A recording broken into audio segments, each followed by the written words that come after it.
What is up, guys? Welcome back to Rip City Rundown. And we've got one of the best matchups in NCAA history to talk about today. We're talking about UNC versus Duke, the Tobacco Road rivalry for the first time in NCAA tournament history. And it's in the Final Four. And it's in Coach K's final year. The storylines for this game are insane. Let's talk about Duke first. So Duke has, on their run to the Final Four, beat Cal State Fullerton, squeezed by Michigan State at the last minute, ended up winning that game by 9, but it was a very close game down the stretch. Beat Texas Tech by 5, and then beat Arkansas by 9 in the Elite Eight. So they've run the gauntlet, and they've beaten some very good teams. And their best players, obviously, best player Paolo Banchero has been a beast this entire tournament, one of the best players in the country, is really giving himself a good chance to be the number 1 overall pick in next year's draft by his play in the tournament. Put up 16 and 7 in the last game against Arkansas, put up 20 earlier in the tournament. He's been a beast this entire tournament. You got a guy like Mark Williams down low, went perfect from the field against Arkansas, 12 points, 12 rebounds. He's been a beast down low as the center. And then that's not even talking about A.J. Griffin, the sharpshooter who could be a lottery pick in next year's draft. Wendell Moore, the veteran on this team, who's been a great player for them all year. And then Jeremy Roach, a guy who wasn't starting this entire year, but is now in the starting lineup and is turning up in the tournament. And then obviously you got Trevor Keels off the bench, who's a big-time recruit. And then even Theo John putting in spark minutes here and there. Both of these teams are not that deep. They're not deep teams. They run a 6-man, maybe 7-man rotation, and that's it. UNC really just runs a 5-man rotation. UNC on their run to the Final Four, they dominated Marquette in round 1, then dominated Baylor until the last bit. Baylor came back, but took out Baylor, the 1 seed, and then beat UCLA, probably the most veteran team in the tournament, in the Sweet 16, and then just absolutely dismantled St. Peter's in the Elite Eight.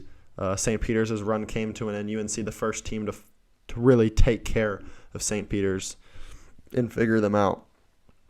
In that game against St. Peter's, though, a guy who should have been ACC Player of the Year, I've said it in every single preview video, Armando Bacot, 20 points, 22 rebounds, put on an absolute show. Caleb Love with 14 after putting up his 30-piece against UCLA just 2 nights before. Brady Manick putting up 19 and 4 threes. And then Leaky Black putting clamps on whoever was in front of him. Held Doug Eddert to 2 points and didn't hit a single shot. They just run a 5-man rotation. UNC, if we're being honest, you might see a little Puff Johnsons or Dontrez Styles off the bench. But these are 2 teams that run 5-6 players, and those guys are going to go do it. They've played twice already this year. Duke dominated in Game 1, winning by 20 at Chapel Hill. But then UNC ruined Coach K's final game at Cameron Indoor and won that game by 13 just a couple weeks ago. I don't even know where to go on this game. This game is going to be at 8:49 on Saturday night at Caesars Superdome in New Orleans. And it's just blue bloods. First time in the Final Four history. It's Hubert Davis's first year with UNC.